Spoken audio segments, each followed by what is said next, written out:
All right, so today we're going to really take a deep dive into Juan Soto. Okay. I think a lot of people are fascinated by him and his journey and his story. Absolutely. You know, those insane records, the mind games, and of course that contract. Yeah, that contract. So we've got excerpts from his Wikipedia page to kind of guide us here. Okay.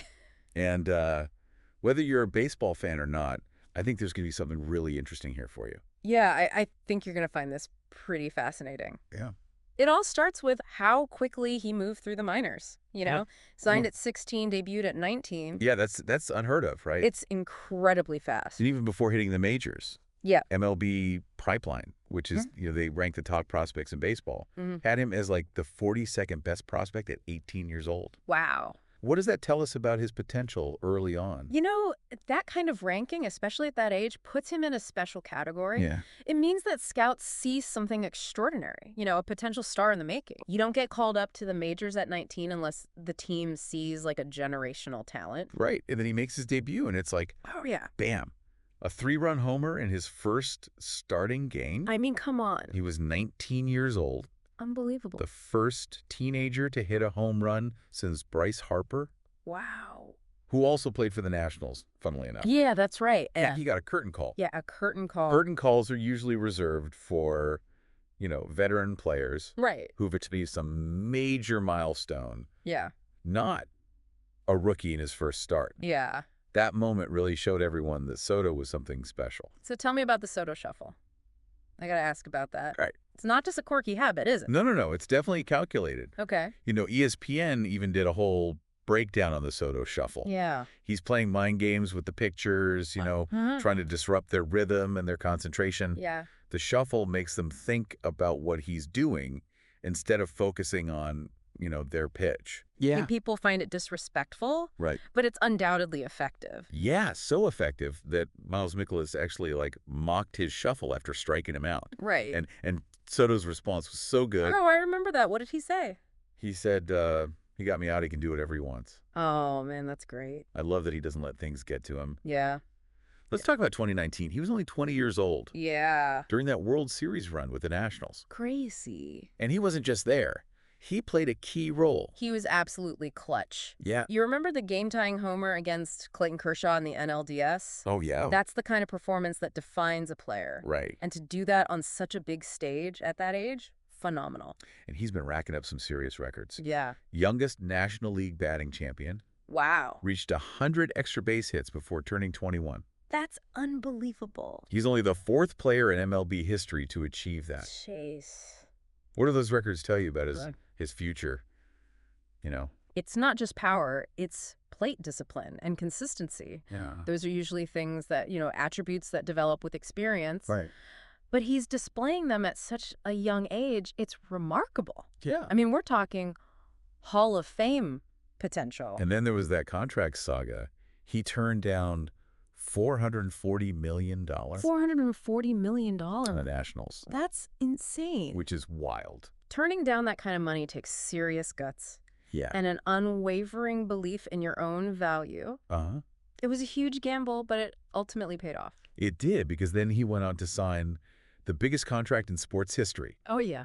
$765 million with the Mets. I mean, wow. What are the implications of a deal like that? I know. Not just for Soto, but for the future of player salaries. Yeah, the whole league. It's a landmark deal. Yeah. It sets a new precedent for superstar athletes. Yeah. It's a testament to Soto's perceived value. Right. And his potential to be, a dominant force in the sport for years to come. Right. But it raises questions about salary caps Yeah. and, competitive balance in the league. For sure. It's going to be interesting to see how that all plays out. So in 2020, there was that whole controversy surrounding the positive COVID-19 test. Oh, yeah, I remember that. He was asymptomatic, and he said it was a false positive. Right. What can you tell us about that situation? Well, that was right at the beginning of the pandemic. Yeah. There were a lot of unknowns surrounding the virus. Yeah. And, the accuracy of testing. Right. False positives were definitely a concern. Okay, so let's shift gears back to what makes him such a dangerous hitter. Right. His approach at the plate is really unique. It is. He has this incredible ability to hit to all fields. Yeah, he's a nightmare for pitchers. Right. Most hitters have a pull side where they're strongest, Right. you know? But Soto can drive the ball with power to left center and right field. Yeah. It's unbelievable. And then there's that two-strike approach. Oh, yeah. Explain what that is. So when most hitters get down to 2 strikes, they'll shorten their swing, Right. trying to just make contact Right. with the ball in play. Yeah. Soto, on the other hand, stays aggressive. Okay. He still looks to drive the ball even with 2 strikes. Wow. And he's so good at fouling off tough pitches that he often forces the pitcher to make a mistake. Right. So even when he's behind in the count, he's still a threat. Absolutely. We've talked a lot about his hitting, but he's also a solid defender. He is. It's interesting. He was a Gold Glove finalist as a left fielder. I know. But he actually prefers to play right field. That's right.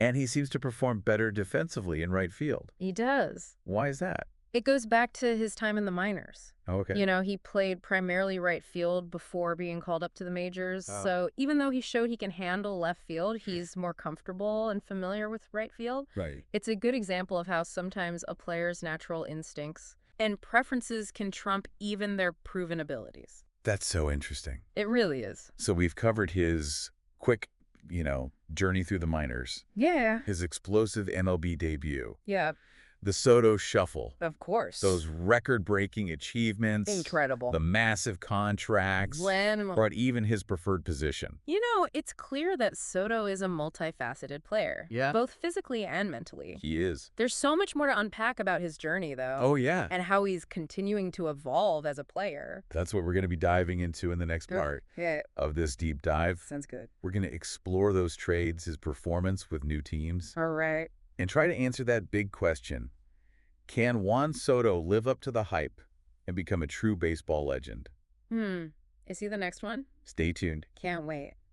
Soto's journey took a dramatic turn in 2022. When he was traded from the Nationals to the Padres. It was a massive trade. Oh, it was huge. The Padres basically gave up their entire farm system to get him. Yeah, they did C.J. Abrams, Mackenzie Gore, Oh, yeah.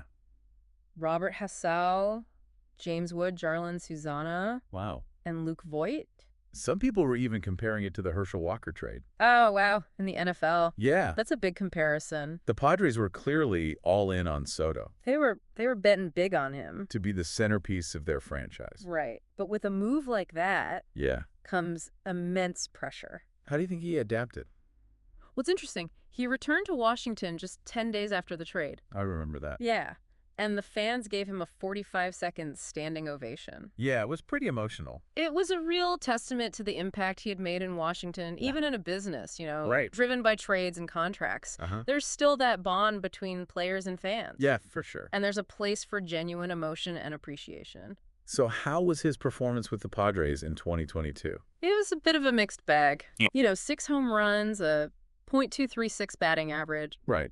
Decent, but below his usual standards. Right.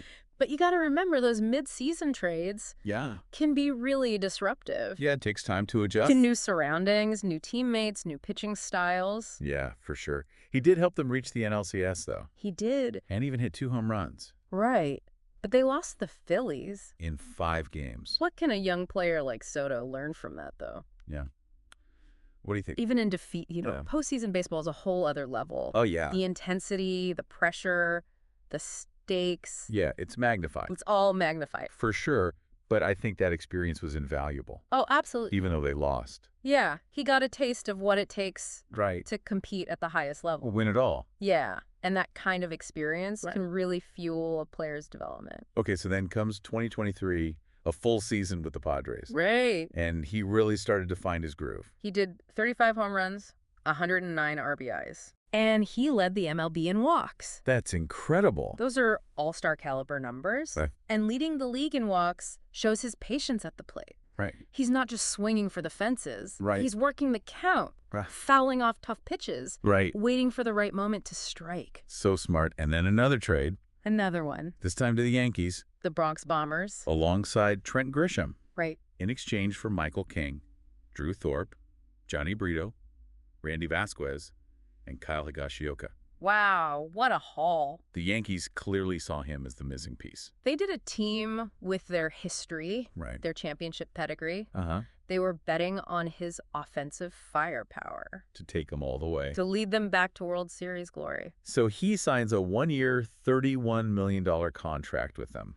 A record for arbitration. They were serious about making him a key part of their team. They were sending a message with that contract. Yeah, what kind of message? Not just to Soto, but to the whole league. It showed their commitment to winning Okay. and their belief in his ability to deliver in the Bronx. Which is one of the toughest places to play. One of the most demanding environments in all of sports. And he delivers right away. Oh, yeah. Home run and 4 RBIs in the opening series. Wow. Making a statement. Right off the bat. Right from the start. And he keeps that momentum going. 2 AL Player of the Week awards. That's awesome. That shows his consistency and his impact on the Yankees' success. Yeah. And then there's that incredible streak. Which one? Where he becomes the 6th Yankee ever No way. to hit a home run in 4 consecutive at-bats. Wow, that's insane. And he sets a new personal record with 36 home runs in a single season. Unbelievable. And all this while playing in the American League for the first time. Right.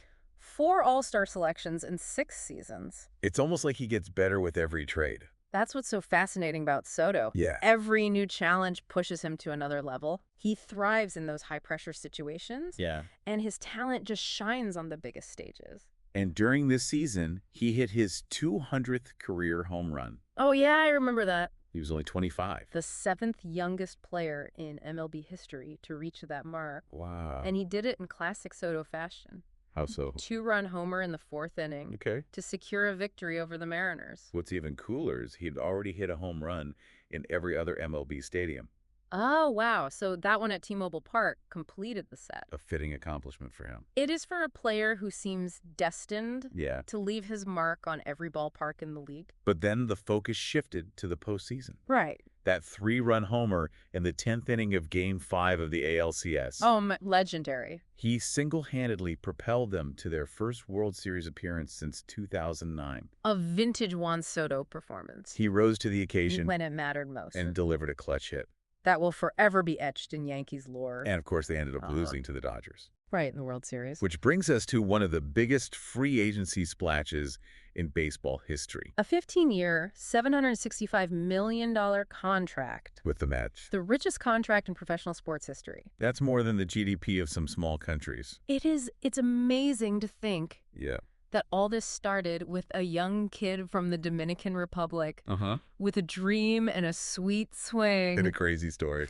Soto's journey is a testament to talent, hard work, and an unwavering belief in oneself. But this contract brings a whole new set of challenges and expectations. Absolutely. He's not just a talented player anymore. Right. He's a global icon. Yeah. A symbol of ambition and achievement. Wow.